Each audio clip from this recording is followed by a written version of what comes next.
Hello, everyone. I know it's been a while since I made a video, and honestly, um, I had two children attend prom and one graduate, so it was busy during that time. And then um, getting the kids situated with, the beginning of summer and doing a lot of fun things and all that. That took me away from making videos, but also another thing that took me away from videos is uh, realizing that there were some things that still needed to be healed within me, and I needed to address those things. So one of those things is something that I'm going to speak about today, and I don't want to make this too long, but um, Christianity. The stronghold of Christianity on your mind is truly diabolical. Um, it robs you of so many things that we as human beings should experience, um, and just different facets to us that is okay to accept because it's part of the human experience. Um, so, I grew up in a Pentecostal household at the age of 4. Is when my parents started attending a Pentecostal church. And I didn't start my deconstruction from Christianity until 5 years ago. And I will be 52 this year. Um, so it's an ongoing process. And a lot of times when you feel like you've, you know, passed the hump of a really hard time and a certain belief or mindset that you had while in Christianity, and you feel like you're free from that, then something else comes to the forefront that needs to be dealt with. And for me, it's realizing everything that Christianity took from me. It took away my identity. It took away my self-confidence, um, being able to set boundaries and not feeling guilty about it. Um, it took away critical thinking skills from me. It took away having normal emotions, and it took away self-love. One of the big things that it did take away from me also is my voice, and being able to use it to say the things that I really did want to say. And I feel that with my experience with Christianity, it created a lot of anger. Um, and, I was taught that we shouldn't feel that way, right? So I didn't have an outlet to express that. And as I became a young adult and I was out of the home and I had the freedom to just be myself. Well, first of all, I didn't know who I was. And second of all, it was like a rabid dog let off of a leash. And I shouldn't use the term rabid dog, but maybe an untrained dog off of a leash. And so that anger came out in unhealthy ways. And then it was always this feeling of guilt and having to repent for that, for feeling that way.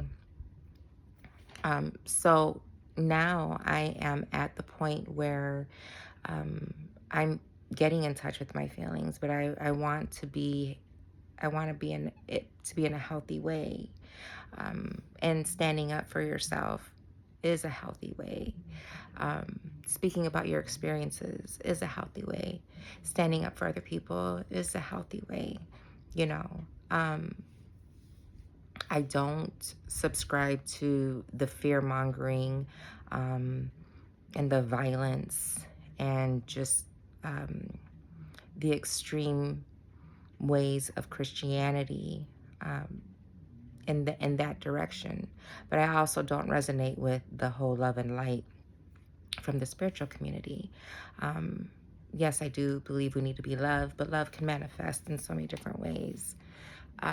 So quickly, because it's 5 minutes and I don't want to make this too long.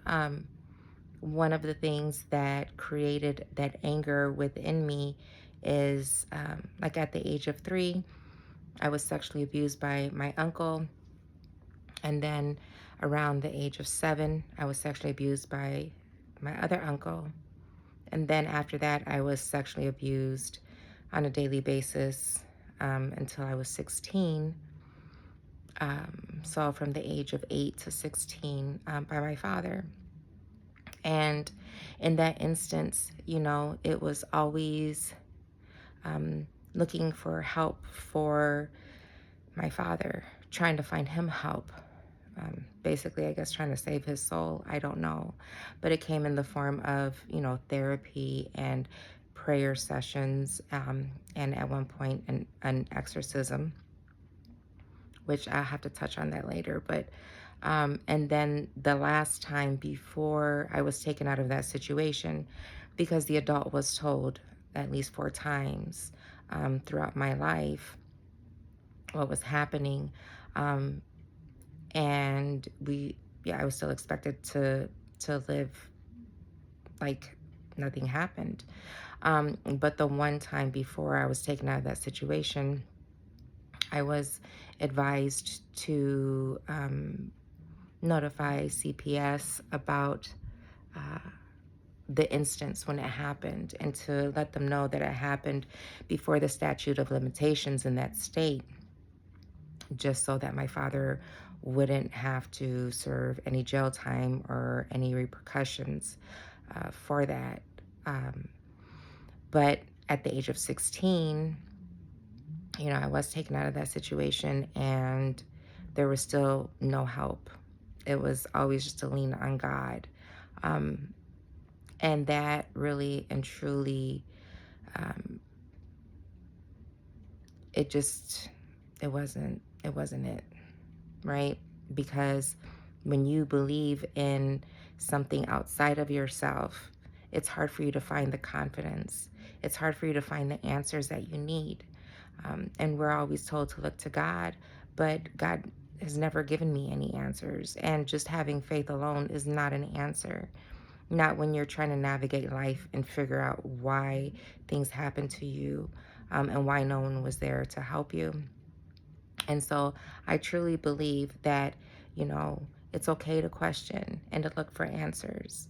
And we may not get all of the answers that we want before we pass from this existence, but the answers that we do need in the moment and in our life, if we continue to seek for those, we can find those answers. And aside from gaining knowledge to get information, maybe historical facts, or finding about psychology and how the mind works and all of that, a lot of the answers, the intuitive answers that we need, is within us. It's deep within us if we choose to look. So that's all that I wanted to say for today, and I hope to see you soon. Take care.